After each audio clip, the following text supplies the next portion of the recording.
Hello students. तो this is doctor Amit Gupta और आज हम बात करने वाले हैं कि नीट यूजी 2027 में क्या क्या बदलने वाला है और कैसे कैसे बदलने वाला है, कैसे ये एग्जाम कंडक्ट होगा, कितना लंबा चलेगा और कितने स्टूडेंट्स इसमें किस तरह से तैयारी करेंगे और स्टूडेंट्स को क्या चेंजेस करने चाहिए इसमें। ठीक है, चलिए तो बात करते हैं इस एग्जाम के बारे में, जो रिफॉर्म्स हुए उसके बाद। पहले ये जान लेते हैं कि आखिर रिफॉर्म्स की जरूरत पड़ी क्यों। आपको पता है कि मई 3 को एग्जाम हुआ था, 22.7 लाख कैंडिडेट्स अपीयर हुए थे, लेकिन मई 4 से ही इस तरह की सुगबुगाहट शुरू हो गई थी। मेरे स्टूडेंट ने खुद मुझे फोन करके बताया कि सर ये पेपर तो जो गेस्ट पेपर था उससे बहुत मैच कर रहा है, और उन्हीं में से मेरा एक स्टूडेंट था, आपको पता है, who behaved as a whistle blower. मेरे एडवाइस पे उसने हमने मिलकर काम किया और हमने सीबीआई को इसमें इन्वॉल्व किया, और ऑब्वियसली जब इन्वेस्टिगेशन हुई तो बात सही निकली और पेपर लीक के एलिगेशन जो सरफेस हुए उसके बाद मई 12 को एनटीए ने एग्जाम कैंसिल कर दिया। खैर ये तो हिस्ट्री हो गई। अब आगे बात करते हैं। मई 15 को उन्होंने सीबीटी मोड भी अनाउंस कर दिया कि अगले साल से पेपर सीबीटी मोड में होगा। ठीक है, इसके बाद फिर जून 21 को री एग्जाम कंडक्ट हुआ, और ये जो री एग्जाम कंडक्ट हुआ जून 21 को, ये पेन एंड पेपर मोड पे ही कंडक्ट हुआ हालांकि। और इस एग्जाम के कंडक्ट होने के बाद अब अगले साल से फॉर्मेट में चेंजेस आने वाले हैं, ये बात आपको पता है। तो क्या चेंज होने वाला है? पहली बात, ओएमआर शीट से आप फुल सीबीटी पे पहुंच गए। फुल सीबीटी का मतलब समझे आप? अब टोटल कंप्यूटर बेस्ड टेस्ट होगा, कोई ओएमआर नहीं होगी, कोई क्वेश्चन पेपर नहीं होगा। तो ये चीज करने के पीछे एक मेन ये है कि भैया क्वेश्चन पेपर की सील टूट जाती थी, उसमें से पेपर लीक हो जाते थे, या रात को आके सेंटर पे स्टोर हो जाते थे, या अगले दिन एग्जाम के बाद ओएमआर को लोग ठग लोग बोलते थे कि आप पैसा दे दो, हम आपको ओएमआर चेंज करवा देंगे, उसमें और रिस्पांस डलवा देंगे, कुछ करवा देंगे। वो कुछ नहीं, कोई ओएमआर है ही नहीं, कोई क्वेश्चन पेपर है ही नहीं। तो ऑब्वियसली इस तरह से जो पेपर लीक है वो रुक जाएगा, और क्वेश्चन पेपर भी रिलीज कब होगा? एग्जाम शुरू होने से 5 मिनट पहले अनलॉक होगा और सीधे सेंटर से अनलॉक होगा। तो कहीं पे कोई क्वेश्चन पेपर लीक होने की कोई प्रोबेबिलिटी है ही नहीं। तो इसलिए इसको सीबीटी मोड पे शिफ्ट किया गया। पूरा जो क्वेश्चन होंगे वो आपके कंप्यूटर बेस्ड स्क्रीन पे, आपकी स्क्रीन पे आएंगे। आपके पास एक माउस होगा और एक कीबोर्ड होगा, उसी से आपको ये अटेम्प्ट करना है। ठीक है, और कोई बबल फिलिंग नहीं है। तो कोई बबल फिलिंग में क्या होता था, एक बार बबल फिल कर दो तो जो होना था वो हो गया, उसके बाद आप उसे चेंज भी नहीं कर सकते बबल फिलिंग को। तो वो चीज नहीं है अब यहाँ पे। ठीक है, मैं आपको समझाऊंगा आगे कि इसमें क्या एडवांटेज है बबल फिलिंग नहीं करने का और एमआर ना होने का। Now coming to the next thing, आपके लिए इसका क्या मतलब है वो भी समझ लेते हैं। पहली बात, डिजिटल आंसरिंग। अब डिजिटल आंसरिंग में क्या होता है, एक माउस होगा आपके पास, उस माउस के अंदर आप स्क्रॉल करते हुए आपको अपना रिस्पांस जो है क्लिक करना है। रिस्पांस जैसे ही आप क्लिक कर दोगे तो वो ऑटो सेव हो जाएगा। ठीक है, आपके पास दो ऑप्शन होंगे, या तो आप क्वेश्चन को रिस्पांस को क्लिक करो, या उसे सेव फॉर रिव्यू करो, या फिर नहीं भी करोगे तो ऑटो सेव हो जाएगा, है ना। मतलब सेव फॉर रिव्यू की मार्क फॉर लेटर, कि बाद में आप इसको अटेम्प्ट करना चाहते हो, या आप उसको पास कर दो। पास कर जाओ तो भी कोई फर्क नहीं पड़ता, बाद में आप आके उसको वापस अटेम्प्ट कर सकते हो। फिर से सुनना, जब क्वेश्चन स्क्रीन पे आएगा आपके पास, आप सही ऑप्शन चुनना चाहेंगे, 4 ऑप्शन होंगे नीचे, या तो आप सही आंसर को मार्क कर दो, या आप उस क्वेश्चन को सेव फॉर लेटर कर दो, या आप उसको पास कर दो। तीनों ही सिचुएशन में आप वापस इस क्वेश्चन पे आके भी क्वेश्चन को अटेम्प्ट कर सकते हो, पहले दिया हुआ आंसर चेंज कर सकते हो, या दोबारा भी पास कर सकते हो। ठीक है, तो ये चीज मैं आपको, जब आपके कंप्यूटर बेस्ड टेस्ट लिए जाएंगे, अनअकैडमी भी सीबीटी पे इसकी प्रैक्टिस कराएगा, तब आपको बताया जाएगा कि ये कैसे करना है माउस और कीबोर्ड से। और एक बार आप आंसर को मार्क कर देते हो तो वो ऑटो सेव हो जाता है। ऑटो सेव होने के बाद आपको, अगर आप उसको एंड में पूरे उसको लॉक नहीं करते हो पेपर खत्म होने से पहले अपने सारे रिस्पांस को, तो वो ऑटो लॉक भी हो जाते हैं। तो घबराने की जरूरत नहीं है कि एंड में सर हम उसको लॉक करना भूल गए, हमने मार्क तो सारे कर दिए थे, आंसर क्या क्या लगाने, तो ऑटो लॉक हो जाएगा। खैर, रिव्यू एंड एडिट ये एक बहुत अच्छी चीज है। बबल भरने के बाद आप कभी उसको चेंज नहीं कर सकते, लेकिन यहां आप उस क्वेश्चन का, अगर आपको लगता है आपने गलत आंसर दे दिया है, बाद में वापस आके उस क्वेश्चन पे आप उसका आंसर चेंज कर सकते हो। ठीक है, तो आप वापस से उसका क्वेश्चन का आंसर वापस से आके चेंज कर सकते हो। ये आपको एक फैसिलिटी है। या पहले अगर आपने सिर्फ उसे मार्क कर रखा था क्वेश्चन को, तो आप उसको अब रिस्पॉन्स भी दे सकते हो। और टाइटर सिक्योरिटी होगी, क्योंकि एआई असिस्टेड मॉनिटरिंग है। कोई क्वेश्चन, आप ओएमआर है ही नहीं जो चेंज किया जा सके, कोई क्वेश्चन पेपर है ही नहीं हार्ड कॉपी में, तो ऑब्वियसली इसमें कोई लीकेज का सवाल पैदा नहीं होता है। और रिजल्ट बड़े फास्ट आएंगे, क्योंकि जैसे ही आपका एग्जाम खत्म हुआ, आपके सारे रिस्पॉन्स रिकॉर्ड हुए, जिस दिन लास्ट शिफ्ट का पेपर खत्म होगा, एनटीए चाहे ना तो उसके बाद आधे घंटे में रिजल्ट निकाल सकता है, लेकिन निकालेगा नहीं आधे घंटे में, 2-3 दिन का टाइम लगेगा उसको प्रोसेस करने में, चीजों को स्लो रखने में। लेकिन 2 दिन में भी रिजल्ट आता है, तो रिजल्ट बहुत फास्ट आएंगे, ज्यादा वेट नहीं करना पड़ेगा आपको। एक तो ये चीज हुई। और क्या हुआ है देखते हैं, एग्जाम कितना लंबा चलेगा और कैसे चलेगा। चलिए अब जरा इस पे भी बात कर लेते हैं कि एग्जाम कितना लंबा चलेगा और कैसे चलेगा। पहले तो एक सिंगल डे एग्जाम होता था, सिंगल शिफ्ट में होता था। अब ये नहीं हो पाएगा। क्यों? क्योंकि कोई कंप्यूटर लैब नेटवर्क इंडिया में इतना बड़ा नहीं है जो 22 से 25 लाख बच्चों का एग्जाम एक सिंगल टाइम पे कंडक्ट करा दे। तो कुछ चेंजेस हुए हैं। ये चेंजेस मैं आप पहली बार ब्रेक कर रहा हूं, यहाँ पे किसी को नहीं पता है हमने मतलब एनटीए ने क्या चेंजेस करे हैं यहाँ पे, वो मैं आपको बता देता हूं। सबसे पहले तो 1000 सेंटर्स होंगे, सेंटर्स बढ़ा दिए, 1000 होंगे और 500 सिटीज में होंगे। कुछ जो मेट्रो सिटीज है उसमें एक से ज्यादा सेंटर भी होगा। दिल्ली मुंबई वगैरह में 5-5 सेंटर भी हो सकते हैं, 7-7 10-10 सेंटर भी हो सकते हैं। ठीक है, 5 से 7, इससे ज्यादा नहीं। तो 500 सिटीज में 1000 सेंटर्स होंगे। सेंटर्स क्या होंगे वही बता देता हूं। केंद्रीय विद्यालय जहां पे कंप्यूटर, गवर्नमेंट एजेंसीज के होंगे, इंजीनियरिंग कॉलेजेस गवर्नमेंट के, ठीक है, आईटीआईज जो पॉलिटेक्निक कॉलेजेस हैं वो केंद्रीय विद्यालय, इंजीनियरिंग कॉलेजेस, और जहां पे भी कंप्यूटर्स की क्लास चलती है ऐसे गवर्नमेंट कॉलेजेस, ये सारे सेंटर होने वाले हैं। सेमी गवर्नमेंट को लेना है या नहीं लेना है या कैसे लेना है उस पर अभी राय नहीं बनी है, पर सेमी गवर्नमेंट को लेना ही पड़ेगा क्योंकि इतने सारे सेंटर्स हमारे पास गवर्नमेंट के पास नहीं होंगे। फिर भी एग्जाम एक साथ नहीं हो पाएगा, तो 1000 सेंटर के बावजूद एग्जाम को कंडक्ट कराने में लगेंगे 2 से 6 दिन। अब आप पूछेंगे सर कब हो रहा है एग्जाम, तो बता देता हूं कब हो रहा है। मई 3 को आपका एग्जाम स्टार्ट होगा। आपका मतलब आपका तो एक ही बार में हो जाएगा, और इसमें 2 शिफ्ट होंगी, मॉर्निंग और इवनिंग। जब आपका बुलेटिन आएगा ना दिसंबर में और आप फॉर्म भरोगे तो आपको सिटी का चॉइस तो दिया जाएगा लेकिन सेंटर का चॉइस नहीं दिया जाएगा, और शिफ्ट का चॉइस तो बिल्कुल ही भूल जाओ आप। आपका रैंडम कभी मॉर्निंग में भी आ सकता है, किसी का इवनिंग में भी आ सकता है। अभी बात करेंगे इससे होने वाले इफेक्ट्स पे। तो मई 3 को एग्जाम होगा, लेकिन मई 3 को ही नहीं होगा, मई 4 को भी होगा, और इसमें भी 2 शिफ्ट होंगी, मॉर्निंग और इवनिंग। और अभी हम लोग क्या सोच रहे हैं कि ये 2 शिफ्ट में हो जाएगा क्या? 4 शिफ्ट होगी ना टोटल, 2 मॉर्निंग की 2 इवनिंग की। नहीं हो पाएगा। तो इसके लिए मई 5, मई 6 और मई 7 ये डेट्स भी आपके एग्जाम के लिए रखी जा सकती हैं। तो टोटल 5 दिन डिसाइड किए हैं फिलहाल, जो कन्वर्सेशन है उसमें एनटीए ने। लेकिन एक छठा दिन भी है, मई 8, जो कि सैटरडे है। ये एक रिजर्व डे है, जरूरत पड़ेगी तो एग्जाम को एक और दिन एक्सटेंड किया जाएगा मई 8 तक। वो इसलिए कि किसी सेंटर पे कुछ फेल हो गया, कुछ प्रॉब्लम हो गई, तो फिर उनका एग्जाम लास्ट डे होगा। समझ रहे ना, किसी सेंटर पे कुछ बड़ी भूचाल आ गया, कोई प्रॉब्लम हो गई, पावर फेल हो गई, कुछ हो गया, तो वो एक रिजर्व डे है। तो एक वीक यानी कि 6 दिन के अंदर, संडे को नहीं, बाकी के 6 दिन के अंदर एग्जाम खत्म करने का प्लान बन रहा है। अब इसमें एक चीज बता देता हूं, मई 3 को है मंडे, तो अगर संडे को एग्जाम लेना है तो एग्जाम मई 2 को होगा, जैसा कि हमेशा होता है। तो मई 2 की डेट आएगी कि नहीं आएगी ये भी अभी डिसाइडेड नहीं है। अगर 2 से आती है तो पूरे आप ये मान के चलो कि 6 से 7 दिन का टाइम आपको मिलेगा। सो दिस ऑल डिपेंड्स कि किस तरह से होगा। पर वो जो वीक है ना, first Sunday of the May 2, वहीं से ये एग्जाम स्टार्ट हो जाएगा। ठीक है, तो एक तो ये बात होगी, 22 से 25 लाख बच्चे होंगे, 1000 सेंटर्स होंगे 500 सिटीज के अक्रॉस, और 2 से 6 दिन एग्जाम चलेगा। कितने चलेगा अभी नहीं कह सकते, और 3 घंटे की ड्यूरेशन का ये एग्जाम होगा। ठीक है, एक तो ये बातें हो गई। दूसरी बात, मल्टीपल शिफ्ट्स का मतलब क्या है? मल्टीपल शिफ्ट्स का मतलब है कि यहां पे नॉर्मलाइजेशन होगा। नॉर्मलाइजेशन मतलब आपकी शिफ्ट में अगर आपका पेपर हार्ड आ गया है और किसी और शिफ्ट में किसी का पेपर इजी आ गया है, तो ऐसा नहीं होगा कि इजी पेपर वालों के रैंक ऊपर, ऑल इंडिया रैंक ऊपर चली जाएगी और आपकी नीचे आ जाएगी। नहीं, नॉर्मलाइजेशन किस तरह से वर्क करता है इस पे मैं एक पूरा वीडियो बनाऊंगा, और टाई ब्रेक कैसे होता है उसमें इस पे वीडियो बनाऊंगा। फिलहाल सिर्फ इतना जान लीजिए कि नॉर्मलाइजेशन की प्रोसेस में आपके जो, आप मान लीजिए आपकी शिफ्ट में पूरे देश में 50,000 लोगों ने एग्जाम दिया। मई 2 को आपकी शिफ्ट थी और इवनिंग शिफ्ट थी, 50,000 लोगों ने एग्जाम दिया। तो उसमें टॉपर के कितने मार्क्स आ रहे हैं, हाईएस्ट मार्क्स कितना है, लोएस्ट मार्क्स कितना है, टॉपर का सबसे बड़ा परसेंटाइल होगा और उसके नीचे वालों के उससे कम होंगे, तो इस हिसाब से आपका परसेंटाइल डिसाइड होगा। तो रॉ स्कोर आपका कितना भी आया, आपने मतलब मार्क्स कितने भी स्कोर किए उस पेपर में, वो मैटर नहीं करेगा। मैटर क्या करेगा कि अल्टीमेटली आपकी शिफ्ट में परसेंटाइल क्या है। 7 डिजिट्स तक ये परसेंटाइल डेसिमल के बाद कैलकुलेट होगा, और बाद में सभी 10-12 शिफ्ट जो भी होंगी उन सब के जो परसेंटाइल स्कोर्स होंगे कैंडिडेट्स के, उनको मिक्स किया जाएगा और फिर उससे ऑल इंडिया मेरिट बनेगी, ऑल इंडिया रैंक। वो मैं आपको बाद में समझाऊंगा।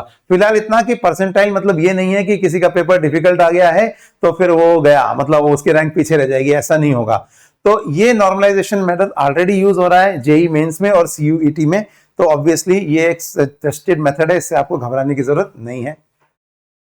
वन नेशन वन एग्जाम मैं हमेशा से कहता था, लेकिन कभी भी वन क्वेश्चन पेपर के लिए मैंने हमेशा से मना किया था। आप जाओगे मेरे ट्विटर अकाउंट पे, आपको दिखेगा सरकार से 3 साल से हम इस चीज के लिए लड़ रहे हैं। फाइनली सरकार को अकल आई और उसने ये किया, अच्छी बात है। नाउ सब्जेक्ट्स क्या होंगे, क्या क्या चेंज नहीं होने वाला है? 180 क्वेश्चंस आने वाले हैं। जो चीजें चेंज नहीं होने वाली है पहले वो जान लीजिए। क्वेश्चंस कितने होंगे? वही 180, 720 मार्क्स के। कोई ऑप्शनल सेक्शन भी नहीं होगा जैसा पहले हुआ करता था। सब्जेक्ट है वही physics chemistry bio, marking +4 correct के लिए और -1 इनकरेक्ट के लिए, और सिलेबस है वही क्लास 11th और 12th बेस एनसीईआरटी का। तो ये चीजें तो भाई चेंज नहीं हो रही हैं। और क्या चेंज होने वाला है? डिलीवरी मेथड चेंज होने वाला है। ओएमआर यानी पेन एंड पेपर मोड से हम कहां आ गए हैं? पेन एंड पेपर मोड से हम आ जाएंगे कंप्यूटर बेस्ड टेस्ट पे, और सिंगल डे की जगह मल्टीपल डेज और शिफ्ट्स होंगी इसके अंदर। स्कोरिंग जो होगी वो रॉ मार्क्स से नहीं, परसेंटाइल से नॉर्मलाइज होगी। जो भी आपका स्कोर है वो परसेंटाइल से नॉर्मलाइज होगा। और सिक्योरिटी चेंज हो जाएगी, पेपर लॉजिस्टिक का पूरा झंझट ही खत्म।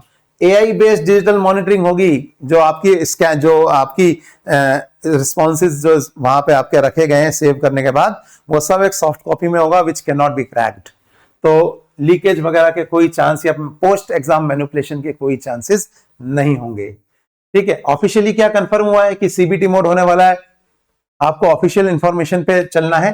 ठीक है, 2027 में ये मिनिस्टर ने अनाउंस कर दिया है, और ये हुआ है पेपर लीक स्कैंडल के बाद।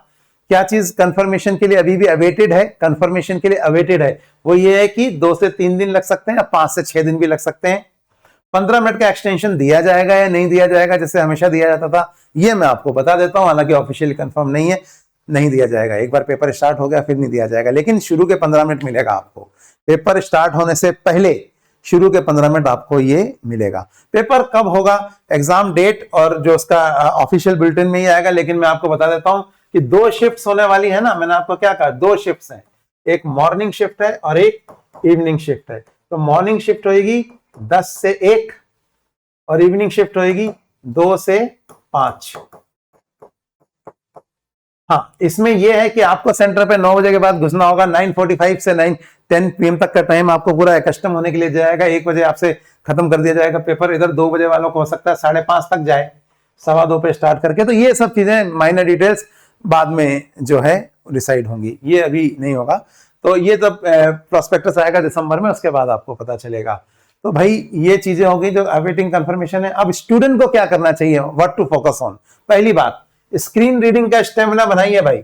जिन लोगों को ऑनलाइन क्लासेस अटेंड करने की आदत है उनके लिए तो अच्छा है, उनको तो पता है कि किस तरह से एक कंप्यूटर को आपको 3 घंटे फेस करना है।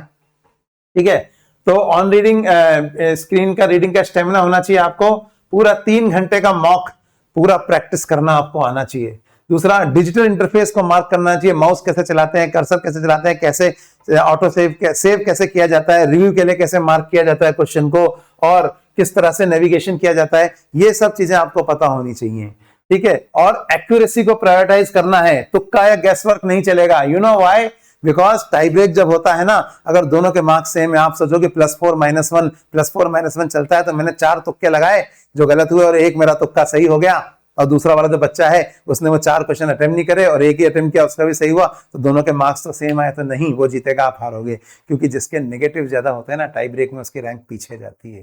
तो ये इस पे मैं डिटेल वीडियो बाद में दूंगा आपको। तो पहले तो आपको इन चीजों पे फोकस करना है, स्पीड, एक्यूरेसी और ऑन स्क्रीन स्टेमिना बनाना। तो ऑन स्क्रीन स्टेमिना बनाने की और ये एग्जाम देने की जब बात आई, तो बीच में मैं एक छोटी सी बात आपको यहाँ पे बता देता हूं कि जो हमारा सुपर 6 बैच आज से लॉन्च हो रहा है जुलाई 28 से, इसमें भी आप सारे टेस्ट अच्छे से ऑनलाइन देंगे और इसको इंडिया के बेस्ट टीचर्स पढ़ा रहे हैं। मेरे साथ आपको पता है केमिस्ट्री में AKM सर हैं, रमेश शारदा सर हैं, एसिड सर हैं, बॉटनी में प्रणव सर और फिजिक्स में प्रतीक जैन सर। आज से ये बैच लॉन्च हो रहा है। इस बैच को आप ज्वाइन कर सकते हैं। अगर आपने अभी तक प्लस आइकॉनिक या आइकॉनिक प्रो सब्सक्रिप्शन नहीं लिया है तो वो लेकर उसको लेने के लिए भी सबसे ज्यादा डिस्काउंट, जितना दिख रहा है उससे भी ज्यादा डिस्काउंट कैसे मिलेगा वो मैं अभी बताऊंगा। Stay tune. तो एक तो ये बैच आज से लॉन्च हो रहा है 28 तारीख से, इसमें मैं आपको क्लासेस में मिलूंगा। दूसरी बात, कंप्यूटर बेस्ड टेस्ट के बारे में हम बात कर रहे थे, तो सीबीटी मोड में अनअकैडमी भी टेस्ट ले रहा है और अनअकैडमी का जो सीबीटी है उसको भी आप ज्वाइन कर सकते हैं। उस सीबीटी के अंदर आपको बिल्कुल जिस तरह से एनटीए प्रैक्टिस कराता है वैसे ही प्रैक्टिस कराया जाएगा। यहाँ पे आपको प्लस के साथ ही 4999 में मिल रहा है, आइकॉनिक के साथ 2999 में और आइकॉनिक प्रो के साथ 0 एक्स्ट्रा कॉस्ट पे। Contact me for special discounts. तो यहाँ पर आपको जो कोड्स मैं बताऊंगा उस कोड से आपको और ज्यादा डिस्काउंट मिलेगा, उसका लिंक आपको नीचे डिस्क्रिप्शन बॉक्स में भी मिल जाएगा। तो कंप्यूटर बेस्ड टेस्ट बिल्कुल स्क्रीन फैमिलियरिटी वैसी ही होगी, टाइम मैनेजमेंट भी वैसा ही होगा, और जैसा एनटीए का इंटरफेस होगा, जैसा जेई वगैरह में होता है, बिल्कुल वैसे ही इंटरफेस पे आपका एग्जाम दिया जाएगा। ठीक है, तो coming back to our topic, जो हम बात कर रहे थे कि भाई स्टूडेंट को किस किस चीज पे फोकस करना चाहिए, तो यहाँ पे मैंने आपको बताया कि एक्यूरेसी को प्रायोरिटाइज करना है, डिजिटल इंटरफेस को मास्टर करना है, इसके लिए आपको प्रैक्टिस हम देंगे, और ऑन स्क्रीन रीडिंग स्टेमिना भी बढ़ाना है। ठीक है, नाउ एनटीए भी करेगा अपने अभ्यास ऐप पे लॉन्च, पर वो कब करेगा, क्या करेगा, कितना देर करेगा, हमें तो अभी से प्रैक्टिस स्टार्ट करनी है। फिर एनसीईआरटी को निग्लेक्ट नहीं करना है, क्योंकि ज्यादातर क्वेश्चंस जो हैं वो सीधे एनसीईआरटी से ही आते हैं, है ना, और जो नहीं आते एनसीईआरटी से वो हम पढ़ाते हैं, वही डिसाइड करते हैं कि एमबीबीएस की सीट किसको मिलेगी गवर्नमेंट। फिर शिफ्ट डे के लॉजिस्टिक के हिसाब से खुद को तैयार रखना है, आपका मॉर्निंग में भी आ सकता है, इवनिंग में भी आ सकता है। अपनी बायोलॉजिकल क्लॉक ऐसे सेट मत कर देना कि मॉर्निंग में तो हम उठ ही नहीं सकते, पेपर तो वही, हमें तो 2 बजे से आदत है, नहीं, आपका किसी भी शिफ्ट में हो सकता है। ठीक है, और ऑफिशियल सोर्सेज को ही फॉलो करना है हमें, जब भी अनाउंसमेंट आएगी उनके लिए। ठीक, तो एक प्रैक्टिकल प्रिपरेशन टाइमलाइन बता देता हूं मैं आपको शॉर्ट में फटाफट। अभी से लेके अगले 3 महीने क्या करना है, अभी से आपको फाउंडेशन बिल्ड करनी है अगले 3 महीने के लिए। फाउंडेशन किस चीज की, कि भाई किस तरह से मैं डिजिटल हैबिट बिल्डिंग कर रहा हूं। डिजिटल हैबिट बिल्डिंग वो तो कर ही चुके हैं जो ऑनलाइन में हमसे पढ़ते हैं, लेकिन बाकी कंप्यूटर बेस्ड टेस्ट देने के लिए आपको डिजिटल हैबिट बिल्डिंग करनी है।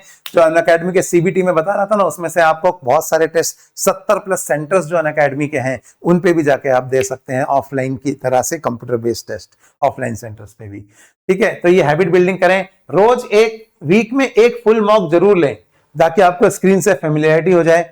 पहले 3 महीने ये करना है, तीसरे से छठे महीने में क्या करना है, मतलब दिसंबर आने तक आपको full length CBT mock exams की प्रैक्टिस करनी है। पूरे 3 घंटे की शिफ्ट में अंडर सिमिलर कंडीशंस आपको प्रैक्टिस करना है, कंप्यूटर पे आंसर देना, ताकि आपको पता लगे कि किस तरह से वहां पे एग्जाम, ऐसा नहीं हो कि वहां पे आपको पैनिक हो जाओ। तो ये कंटिन्यूस प्रैक्टिस करनी है, और एक बार फिर जब बुलेटिन रिलीज हो जाएगा तो उसके हिसाब से अलाइन करते हुए अपनी प्रिपरेशन करनी है।